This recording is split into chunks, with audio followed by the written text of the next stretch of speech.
The 1979 accident at 3 Mile Island Unit 2 severely damaged the reactor core. During the accident, the pilot-operated relief valve, or PORV, located at the top of the pressurizer, stuck open. This allowed water, in the form of steam, to flow from the cooling system to a drain tank and eventually to the reactor building basement floor. This loss of cooling water uncovered the core and allowed it to overheat. The loss of coolant was stopped and the reactor system brought back under control, but not before the core sustained significant damage. At this point, an overview of an undamaged reactor is in order. This diagram shows a cutaway view of the inside of the reactor. The reactor vessel is a large steel tank. It contains the fuel core and related components. At the top of the reactor, there is a 170-ton cover bolted to the vessel. This reactor vessel head contains the mechanisms that move the control rods in and out of the core to control the fission process. It can be unbolted and removed to open up the reactor. Inside the reactor vessel, on top of the core, is a structure called the upper plenum assembly.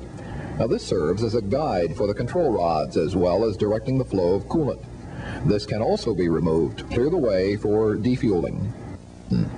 At the center of the reactor is the core region containing the nuclear fuel. There are 177 assemblies of fuel rods arranged in a grid pattern.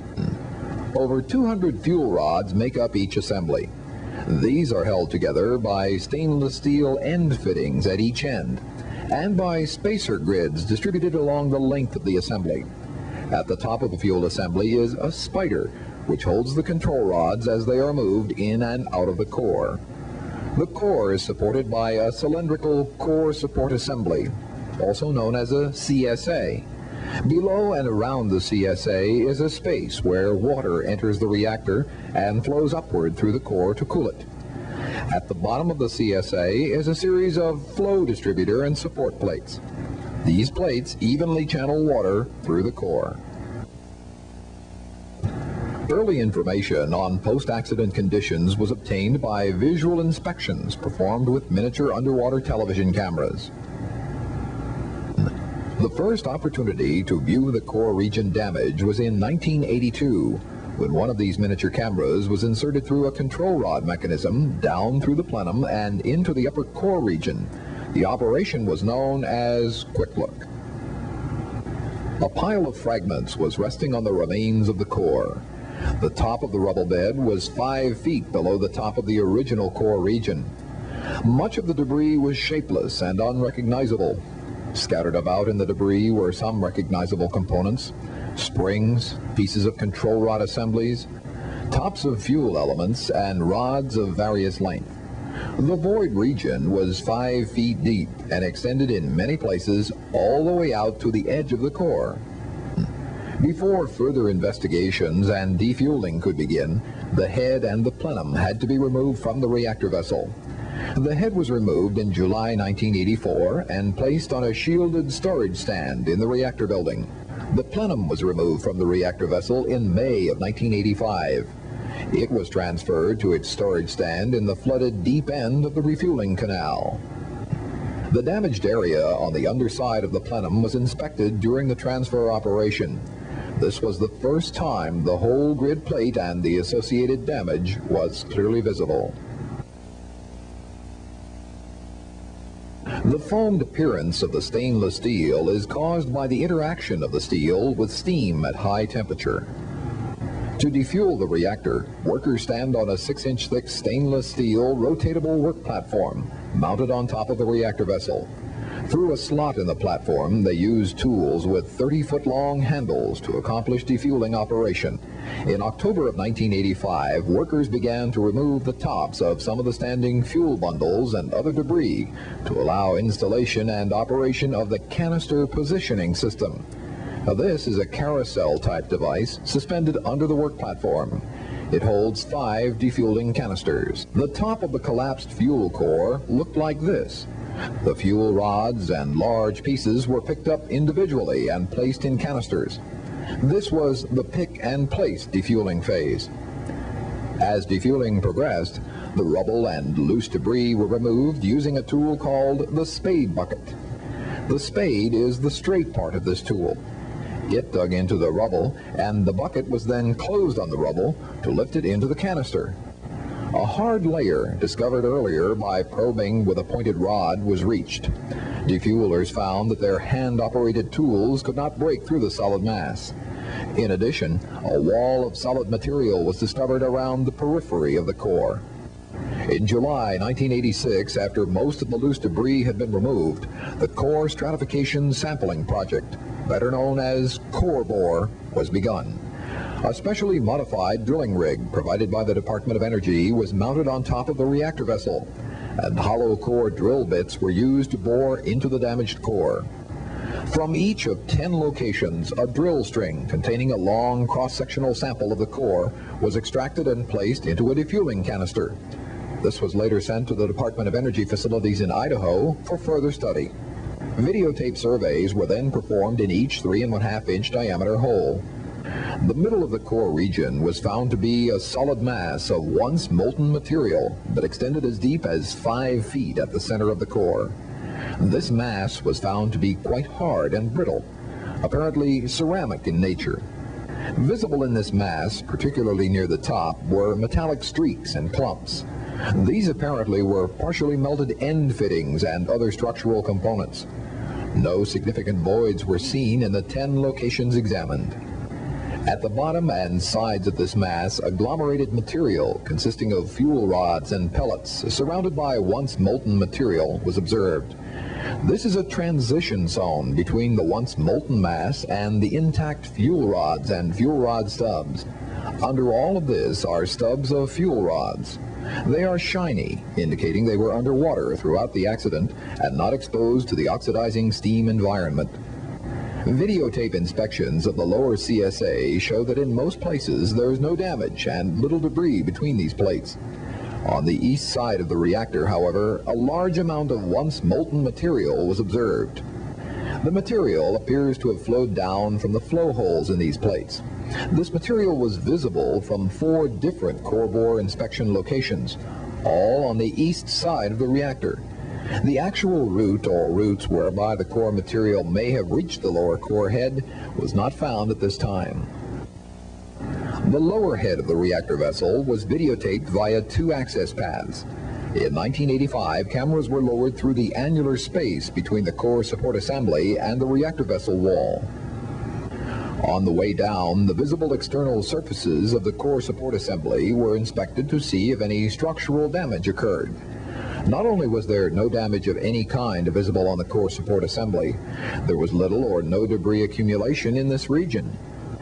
In the lower head region, however, piles of rubble-like debris were found.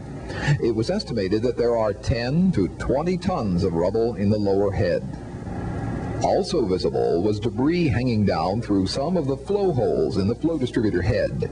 The material appears to have been molten and possibly fractured on cooling. On the north side of the lower head was found a wall of debris standing 15 inches high and over 5 feet wide. The second inspection path put a camera right in the center of the lower head. During the core bore operation, a camera was lowered all the way through the lower CSA and the flow distributor head into the lower head region. The debris in the center of the lower head was granular and was piled up almost to the flow distributor head. A summary of conditions in late 1986 showed the bed of rubble removed, exposing a mixture of once molten re-solidified debris in the lower center of the core. This was 5 feet thick in the center and 1 foot thick at the edges. Below and around this mass were the remains of fuel assemblies still in their original form and locations, varying in height from 1 foot to over 5 feet. In addition, a large amount of debris made its way to the lower head region. In October 1986, a large diameter flat-faced drill was used in the Department of Energy drilling rig to break up the solid mass in the center of the core. Defuelers resumed loading the resulting debris. The drilling operation left a number of large rocks, 200 to 900 pounds each, which would not fit into the defueling canisters. An air-operated impact chisel was used to break these rocks into smaller pieces that would fit into the canisters. Most of the rubble and rocks created by the core drilling operations were cleared away. On May 5, 1987, a video inspection of the core cavity was conducted. This view is looking down at the top of the debris bed in the core cavity. A few loose fuel rods and gravel-like debris are visible, but the cavity has been picked clean of large pieces of debris. At the top of the picture is the peripheral solid mass of material known as the donut. Here we see more of the donut. The donut is the ring of material outside the radius that the drill could reach. The whole central region of the core was a solid rock-like formation before the core drilling. A little higher, the donut ends, and there are geometrically intact fuel rods. The remains of the horizontal Inconel spacer grids are visible across the bundles, and some debris is visible between the rods. The wall behind the fuel rods is the core baffle plate, which encloses the fuel core cavity. An airlift tool was used to remove the loose debris that was left on the top of the stub fuel assemblies. With clear access provided, defuelers began to remove the stub assemblies. A clamp tool was used to grab the top of the first two assemblies and lift them out. With a path to the bottom of the assemblies now available, a more efficient tool, the fuel assembly puller, was used to lift each assembly from under the bottom end fitting. By mid-July, 42 assemblies had been removed. As procedures and tools were improved and operator skills increased, the pace accelerated. 94 assemblies were transferred to canisters by the end of August 1987.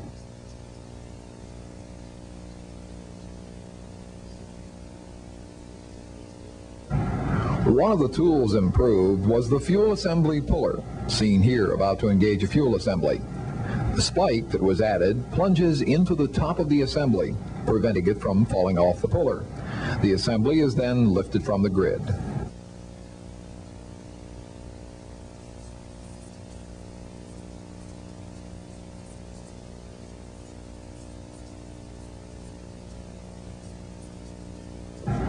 We see the use of this improved tool with one of the new tools in this defueling sequence.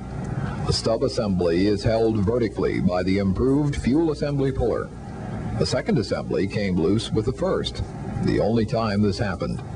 The new fuel assembly handling tool grabs the second assembly and breaks it loose, keeping it vertical.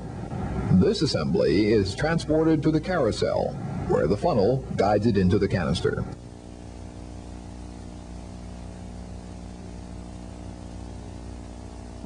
Entering November, of the original 177 assemblies, only 12 remained in the southeast sector of the core. These were the most difficult to remove because of molten material that solidified in this area. End of the year, only a portion of one assembly remained. No longer recognizable as a fuel rod assembly, but as a 200-pound mass, it has resisted all efforts at removal with the current defueling tools. When removed, the original core region will have been defueled. As a result of defueling operations, a large amount of debris relocated to the lower CSA and lower head, as illustrated in the model. Late 1987 video inspections show the hole in the baffle plates that resulted from the flow of molten material. It measures 5 feet vertically and almost 2.5 feet horizontally. An estimated 10,000 pounds of debris is located behind the baffle plates. Inside the reactor, the remaining fuel is generally located in areas which are hard to reach. Much of it is in the bottom head of the reactor vessel. In order to get to this material, it was necessary to cut sizable holes in the 5 plates which constitute the lower core support assembly. To do this, 2 different tools were used. The top plate is the lower grid rib section, upon which the fuel elements rest. The core drilling machine, which had been used last in 1987 to obtain cylindrical core samples of the melted fuel in the reactor, was modified to cut stainless steel. A drill bit, which worked like a hole-cutting saw, was used to sever the ribs. The plate was cut into 4 sections this way. The pieces were inspected for adherent fuel, cleaned, and removed from the reactor vessel. 2 pieces were counted with gamma detectors to verify that little or no fuel remained on them. All 4 pieces were placed into one of the core flood tanks for storage. Although the core bore machine worked well for the first plate, fuel debris near the stainless steel reduced its efficiency. Consequently, it was decided to cut the remaining plates with an automated plasma arc cutting system. The plasma arc cutter was tested on one of the baffle plates which surround the core region. The test demonstrated the system was fully capable of cutting stainless steel plates under 40 feet of borated water. The core bore machine was used to drill around the in-core guide tubes and support posts to separate them from the next plate.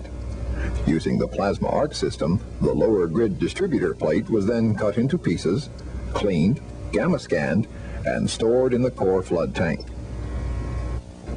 The biggest challenge for the plasma arc cutter was the lower grid forging, a 13-inch thick slab of steel with numerous flow holes. This massive plate was severed into 4 pieces by cutting through the ligaments between the flow holes. The pieces were then cleaned, gamma scanned, and placed into the core flood tank with the others. At the end of 1988 and into early 1989, disassembly of the lower internals continued using the automated plasma arc cutting system. The in-core guide support plate was cut up and removed from the reactor vessel, and the flow distributor was also cut up. The final task for the plasma arc system was the cutting of the reactor vessel baffle plates. While the lower internals were being disassembled, shipping of the filled canisters to Idaho continued. During 1988 and early 1989, a total of 55,000 pounds was shipped, bringing the total to 77% of the core removed and 71% shipped to Idaho since the beginning of 1988.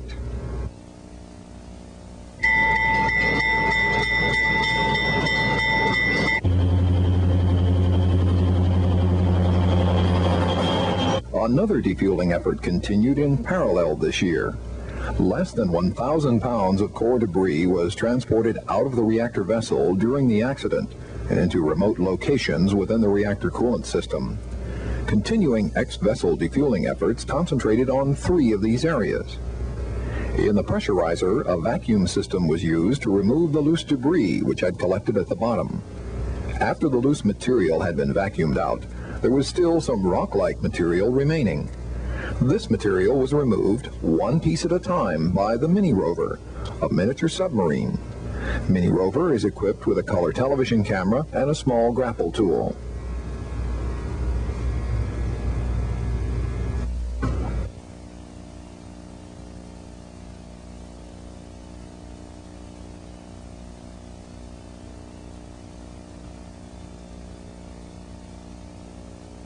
In the J-legs, the short pipes which connect the reactor coolant pumps to the steam generators, miniature Geiger-Müller probes were deployed. Measurements were made to determine the quantity of core material in the area, which is inaccessible to the defueling tools. In the steam generators, similar measurements were made to determine the small quantity of fuel in the lower heads. This material is also inaccessible to the defueling tools. Through additional defueling and measurement efforts, the remaining ex-vessel debris has been removed or shown to be of little concern. By removing the 5 plates in the lower core support assembly, access was gained to the 15,000-pound mass of resolidified fuel debris located in the lower head. This mass was broken up using a 40-foot-long chisel, much like one would break up a large block of concrete. After the breakup, the debris was removed using an airlift tool. With this tool, a new record was set. 32,000 pounds of fuel debris was removed in a single month. When most of the debris was removed from the lower head, badly damaged and melted in core nozzles and some cracks in the welded stainless steel liner of the reactor vessel were discovered. New tools were designed and built at TMI to inspect and measure these cracks and the size of the badly damaged nozzles. A miniature underwater color television camera was used for the first time during this inspection.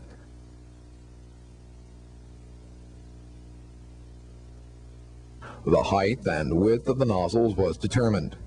Now, the cracks were probed with a device a little smaller than 1/8 of an inch in diameter.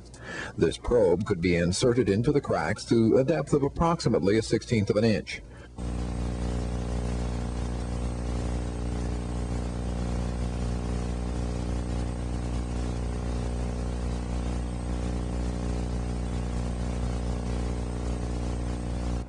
The cracks were gone over with a wire brush. Cleaning them provided proof that the cladding itself was damaged. Eventually, pieces of the vessel, including these cracks, will be cut out and examined at laboratories in the United States, Japan, and Europe.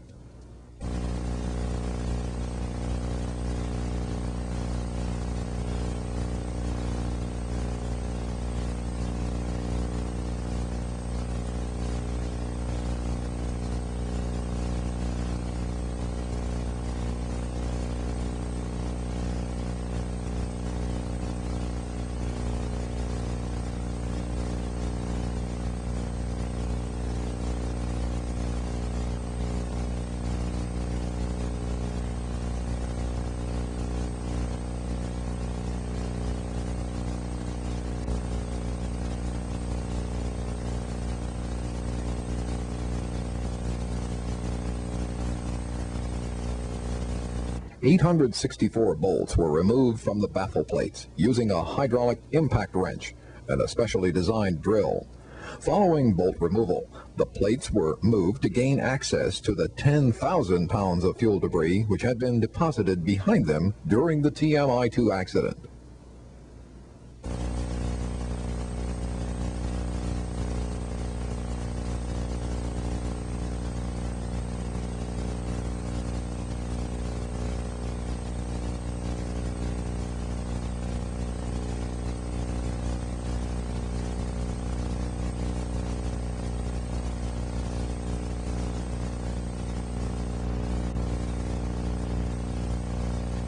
Some of the debris located behind the baffle plates was nicknamed the meatloaf. The meatloaf and other fuel debris was broken up using a 40-foot long handled tool to strike, break, and dig at the debris. This brought the pieces down to size for vacuuming.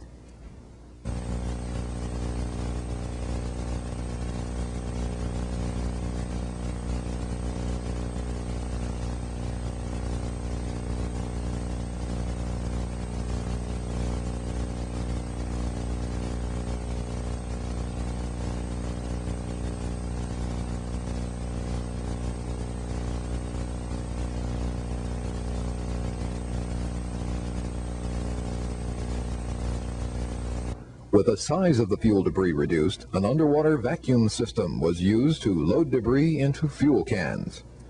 Now, this vacuum is very similar to the underwater vacuums used in swimming pools, only much longer.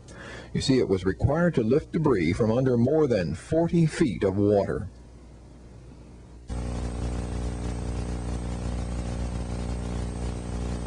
With the baffle plate defueling almost complete, only about 10,000 pounds of fuel debris remains to be removed from the reactor vessel.